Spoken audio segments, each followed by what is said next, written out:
Nueva España, desde su consolidación hasta la independencia. Gael Isaac García Nevarez Grado. 3 Grupo C. Secundaria Técnica 72. Tradicionalmente la segunda mitad del siglo XVIII de la historia de la Nueva España ha sido interpretada como una época de luces, crecimiento, apertura, modernidad. Su brillo era constantemente comparado con el período opaco de crisis del siglo XVII, considerado como oscurantista y atrasado, o el de la anarquía de la primera mitad del siglo XIX. El primero era tiempo de fracaso en el que no se había logrado imponer la autoridad de la corona sobre las pretensiones autonomistas criollas, en el que el visitador Gelbes había sido destituido y echado de la Nueva España y en el que la corona había sido agredida por el constante contrabando, la injerencia de otras potencias en el negocio indiano y la continua corrupción. El segundo era tiempo de revuelta, cuartelazos, desorden, guerra, déficit fiscal. Entre ambas épocas relucía el siglo XVIII con la luz propia que le daba su orden, riqueza y sentido de triunfo en el que Gálvez, como visitador, se había impuesto sobre los criollos. Desde hace ya algunos años, esta visión contrastada en blanco y negro, crisis y crecimiento, sombras y luces, está siendo desmontada. El movimiento independiente comprendió en México un período de 11 años que va de 1810 a 1821 y las causas que lo motivaron fueron tanto internas como externas. Causas internas sociales. Las internas correspondieron, primero, a la desigualdad social. Los criollos se sentían relegados a un segundo plano por los peninsulares, y fueron aquellos los que dirigieron la revolución. Los mestizos no eran tomados en cuenta debido a que en su gran mayoría eran fruto de relaciones ilegítimas. Los indígenas, protegidos por las leyes de Indias, querían emanciparse ante tutelaje. Las castas se encontraban en condiciones inferiores por su propio estado natural y en general el descontento era unánime. España ya no era la nación unitaria en su moralidad y costumbres, pues los Borbones habían llevado una conducta política extraña.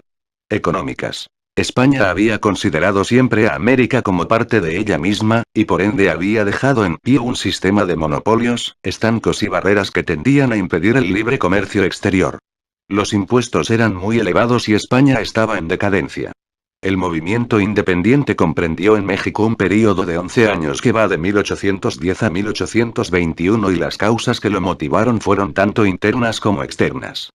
Entre los años de 1500 y 1700 gobernaba la Nueva España la dinastía de los Habsburgo, al quedarse el rey Carlos II sin heredero, la dinastía de los Borbones tomó el poder. El primero en subir al trono fue el rey Carlos III, quien influido por las ideas de la Ilustración decidió realizar un proceso de modernización llamado reformas borbónicas, impuso reformas político-administrativas, económicas, militares y culturales.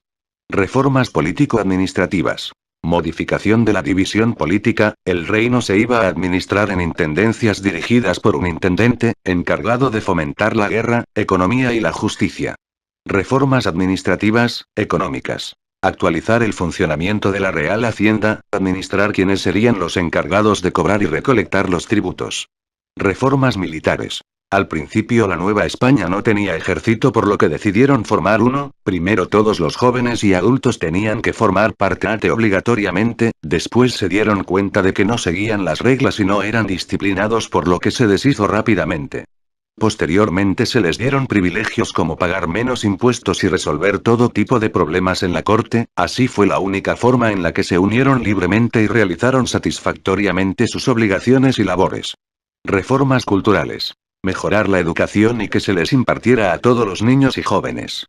Las reformas borbónicas fueron los cambios introducidos por los monarcas borbones de la corona española, Felipe V, Fernando VI y, especialmente Carlos III, durante el siglo XVIII, en materias económicas, políticas y administrativas, aplicados en el territorio peninsular y en sus posesiones ultramarinas en América y las Filipinas. Causas. Corrupción en la administración de las colonias. Mayor presencia en el continente americano de potencias hostiles como Inglaterra. Exceso de mercancía de contrabandos, inundaban el comercio de las colonias españolas y le restaban ganancias a los productos que España les vendía a estas. Querer limitar el exceso de poder que la aristocracia criolla y el clero habían logrado. Buscar una mayor centralización colonial. Reformar al gobierno con la institución de intendencias que reemplazaran a los funcionarios corruptos en el interior. Establecer un fortalecimiento de la presencia militar para protegerse de ataques enemigos.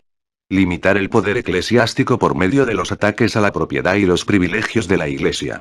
Consecuencias: mayor control por parte de la corona española con sus colonias. Ingresos mayores por parte de las colonias a la metrópoli, España. Imperio español fuertemente centralizado. Descontento popular de las colonias hacia las reformas y sus reyes. Empobrecimiento de las colonias españolas por las reformas económicas. Revueltas de descontento.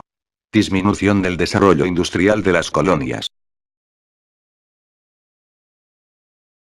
La desigualdad social se debió a que los que venían colonizaron como patrones de haciendas y monopolizadores de negocios, usando la mano indígena a manera de esclavitud o con pagos de sueldo ridículamente bajos.